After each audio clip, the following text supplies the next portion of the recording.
Hey, what's up? Sorry it's a little loud. I got my big shop fan running. Oh, there's my girlfriend. But today I'm trying to mount the oil cooler. So my idea is to put it right in here between the heat exchanger and the radiator. Now, usually people mount their oil coolers on the very outside of it, but I ain't gonna have any room with the heat exchanger up here. And honestly, it sits pretty good in there. If it's close enough to the radiator, I don't gotta put a fan on it. If I do get to the point where my oil is getting too hot, the fans from the radiator is gonna pull air through there anyways at idle, so it should be good. I'll also be putting in an oil thermostat, which is actually really good, especially in the winter months. You don't want to overcool your oil. So I think this starts opening at 186 degrees or something like that, but then fully opens at like 226. So, and another cool thing, it has ports for sensors. Here's my oil temp sensor. I'm gonna get an oil pressure line coming from there, and then one of my safeties, which I'll show a while from now how I'm going to wire up. But I'm going to wire oil pressure safety up a fuel pump, so if I lose oil pressure, the fuel pump stops.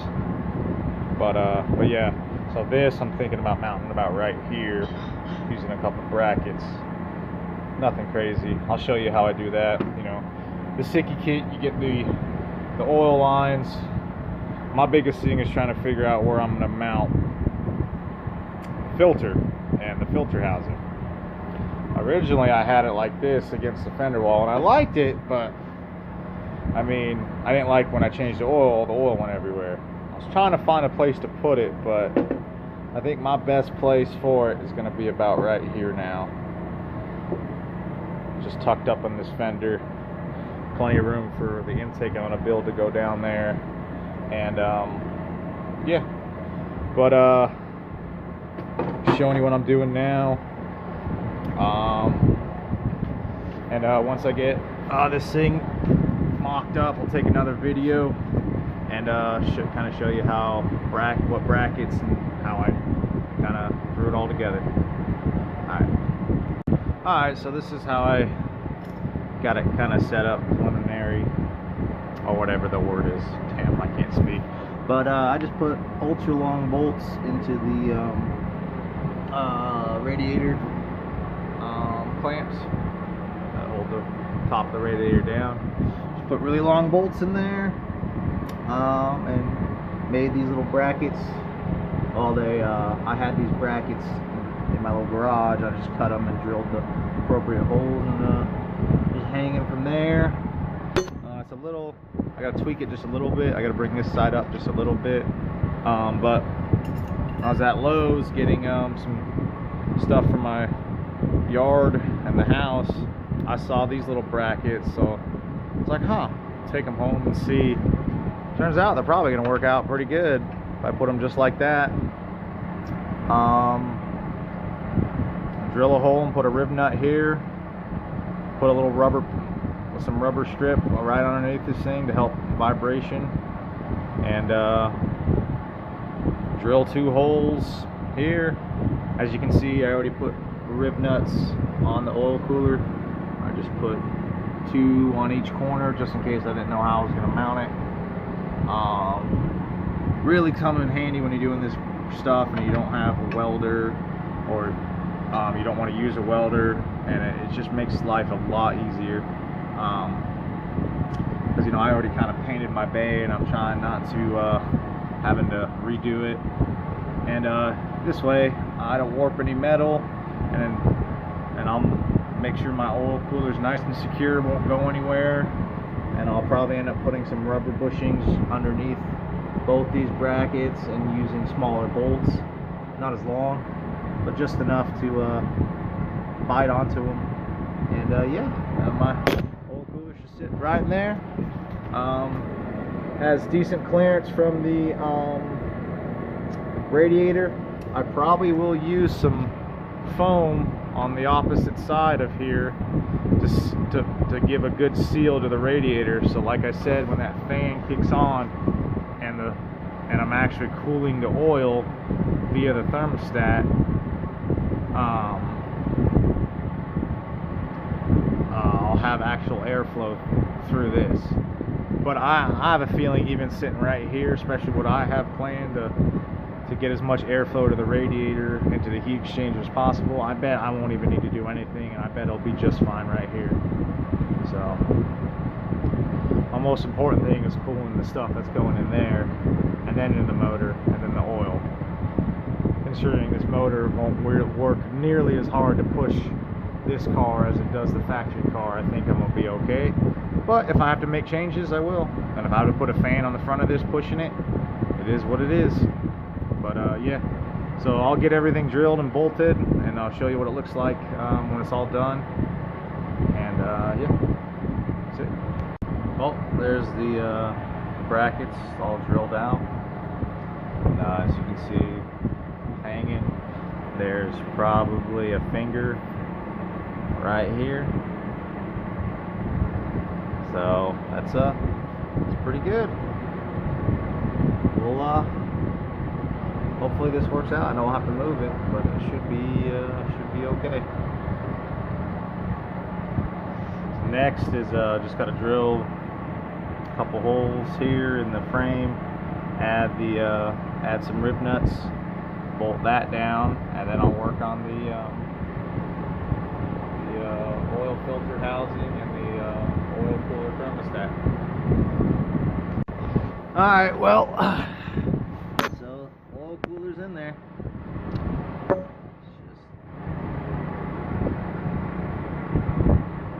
And just sits perfectly behind the radiator.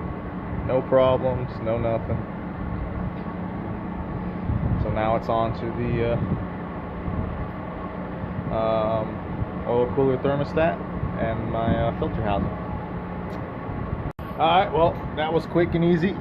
2 brackets, little L brackets, some rib nuts gone through right there, and I used some rubber big washers, try to take the vibration down itself, but these brackets will let it float around a little bit, and hopefully it won't put any vibration towards that. Real easy to take on and off, either these two or just undo them here on this side. The only thing is it's right in line with the belt, and if I happen to do break a belt, I might try to build a little shield from here with like some start of an L bracket, just to cover this part from here up to here, and maybe bolt the thing in there, just in case it does belt breaks, it stays away from the oil lines and everything else like that. So I'm definitely going to put that in the plan. I will have to probably get out my welder for that, but I will make something, probably just something out of aluminum, easy, light, but it'll just take the brunt of a belt breaking. But truthfully, I shouldn't have too much problems with this belt. It's the belt that goes around this sucker that's gonna get thrown a whole bunch, I feel like. But now gotta do the oil housing, and that'll probably be the end of this video.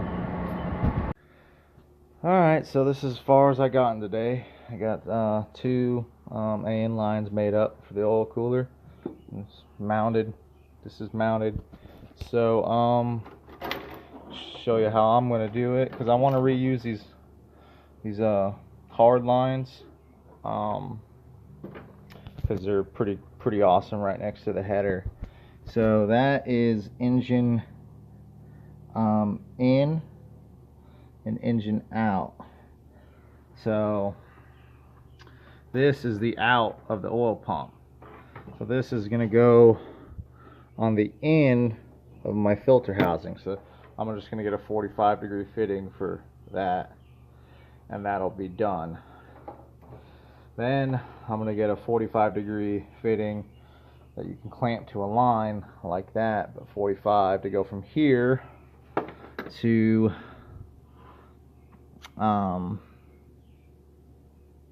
in from engine. Then this line, I'm just gonna do it's kind of crazy, but I'm just gonna do a 180 like that and swoop it around. Like I said, these things are great next to the headers. If I end up not liking it, I'll make a new line, but I'm just do a 180 degree setup from there. And then so the oil pump goes out to the filter, then goes into the out from the filter into the thermostat. And if the oil's cold or it's not needed, the oil just goes straight back to the motor. But if it starts getting really, really hot and this thing starts to open, then it literally just comes out from the bottom, goes in, and then gets cooled, and then goes back out to the thing. Pretty easy. I would have liked to place this maybe somewhere on the outside, but honestly, it was just easiest to put it right there. My brackets, as you can see, are just, you know, Home Depot, Lowe's brackets. I had these I got today. Those I had laying around in the in my little garage, and so bada bing, bada boom. Got a nice little oil cooler tucked away, free from debris. It's going to take a lot for something to get all the way past the bash bar and hit this, especially since my heat exchanger is going to be like mounted right here. But yeah, any questions or whatever, just comment. I'll try to answer the best, but I feel like that was the easiest way for me to do it. So don't know what video I'm going to do next, but if you guys subscribe, you guys will definitely get to see it first. Alright, later.